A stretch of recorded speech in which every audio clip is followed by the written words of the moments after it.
Mr. Bacon, sir, what inspired your acting career? Can you trace it to like one thing back in the day?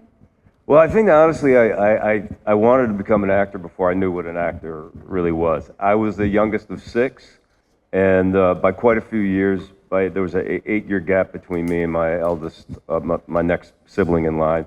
When I would walk into a room, certainly a room of my family members, or if there was a party, I just had this really strong, burning desire for everybody to look at me.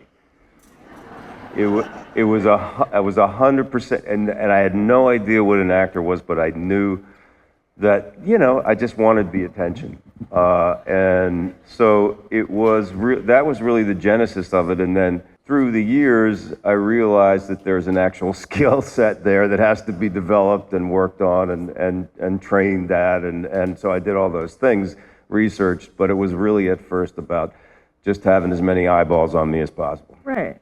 But you left home to study acting, right? Yeah, I left home a lot. I did as much as I could in Philadelphia between the ages of probably 12 and 17, which was local theater. I was an apprentice. I was literally like sweeping the stage in a theater when I was a teenager. And then when I got out of high school, I just wanted to get to New York and start taking a swing at it. Animal House is Kevin's first screen credit, as many of you are aware. Is that how you got your SAG card? Yeah. I don't know. Yeah, it might be. I don't think I was SAG. Yeah, I don't think I was SAG when I did Animal House. And I was really interested, mostly I think at that point, I liked movies. I loved movies, but I was really more interested in doing theater. And serendipitously, this casting director who was working on Animal House decided to stop by the acting school where I was acting and said, we need some preppy freshmen wet behind the ears. And the guy, the head of the school said, I got just the guy. Miss Issa Rae, ma'am, first of all, I'm so glad that you were here. First of all, we found time in your very busy schedule. I love Austin. I love South by Southwest. So I'm happy to be here. Love it. You're here promoting Seen and Heard. I, unlike you lucky people, have already gotten to see and heard it, and it's amazing. Yeah, I did that. But I'd love if you could talk a little bit about it. I know that it is a celebration and a chronicling of the history of Black film and television. How did you approach bringing it to the screen? Sure. Well, thanks so much. We really just wanted to make a comprehensive, rich history of Black television, particularly during a moment where we were having such a renaissance in television for Black creators and storytellers, and we wanted to kind of chronicle that history. And shout out my executive, Montrell McKay, who was really instrumental in making that happen and making that a reality, and our incredible director, Giselle Bailey, who you mentioned the Verite format. She's such an astounding filmmaker, and she's someone we immediately knew we wanted to tell this story, and we wanted to make it cinematic. We didn't want it to make it feel, no shade to other networks, but just like that boring documentary format. And she was really intentional about the way that she wanted to tell the story. So it was just a marriage of creativity and reverence and love, and we were fortunate enough to get so many incredible participants in the documentary. It is shot beautifully. It is shot like a film. That's why it feels that way when you're sitting down with these folks. And the people that are framed within the series, these are names like Cord Jefferson, Oprah Winfrey, Shonda Rhimes, Debbie Allen, from the history to the current. First of all, how did you cast this? It's pretty amazing. And then lots of asking favors, lots of, we also have to shout out our execs at HBO. I think when people hear that there's an HBO documentary, they're like, all right, well, it's real, it's not bootleg, all right, I'll give you my time.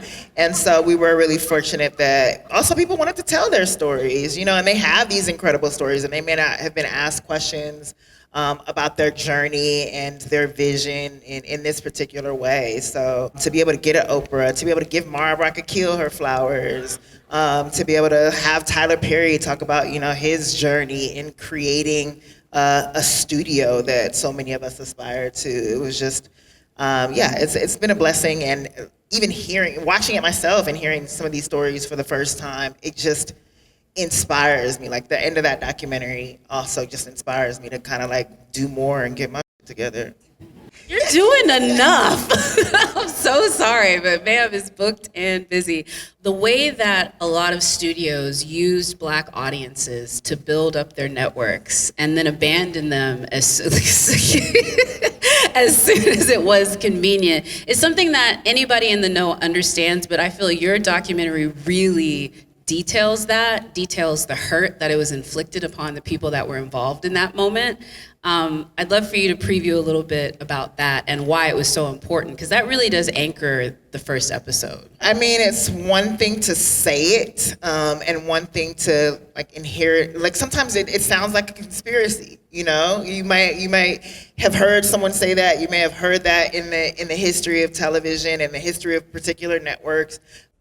The shortage, there's been a shortage in Austin. And so over a period of time, we've seen not only a shortage of housing and housing starts, but we've also seen exactly what was just referenced, which is we've seen an increase in the cost of housing and the cost of housing, not just for those that want to buy, but also with regard to renters. So we have mimicked what we're hearing in terms of this new report. Yeah. That has been something that has required the city to look at how we want to address that. Really I'd say over the last decade, the city has played with how to go about addressing that. But for about 8 years of that 10 years was pretty stagnant in how to make the fix. And a lot of that was that the way the laws are set up. But in the past 2 years, we have seen enormous success in addressing this issue. We've seen this council take pretty dramatic action, and I'll mention 3 or 4 things. One is, to some degree, the city started getting out of its own way, and what I mean by that is it was too hard to get a permit.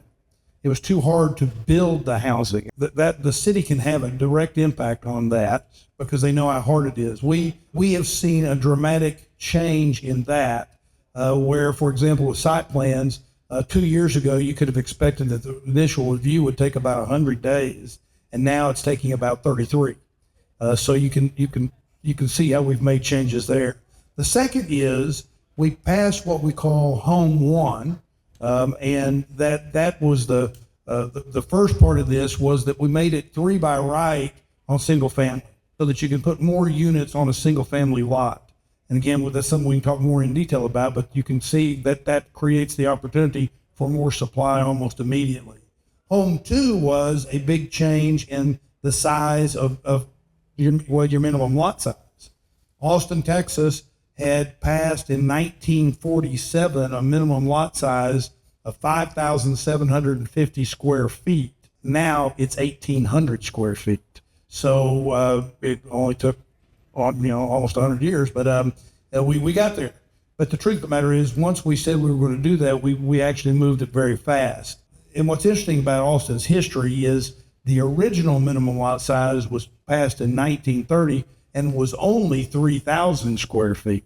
So it went up in 1947, and a part of that was segregationist policies, trying to make it harder for some people to live in different parts of the city. And then the final thing I'll mention that we've taken significant action on is on transit-oriented development. We're building a rail system.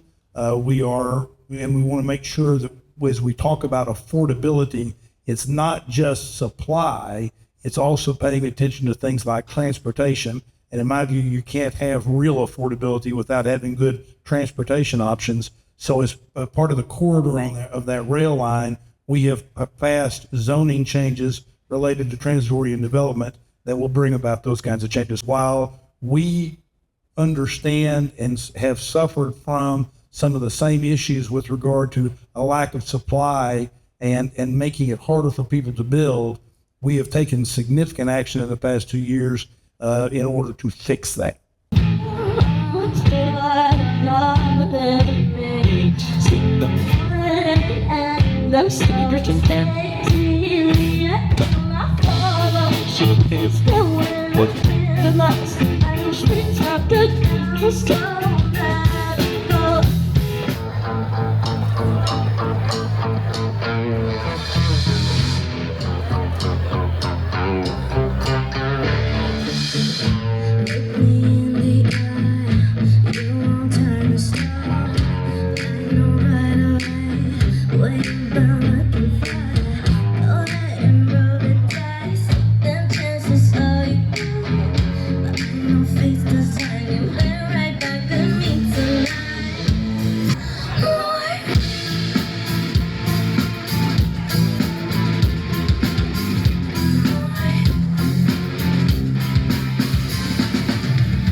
Thank you.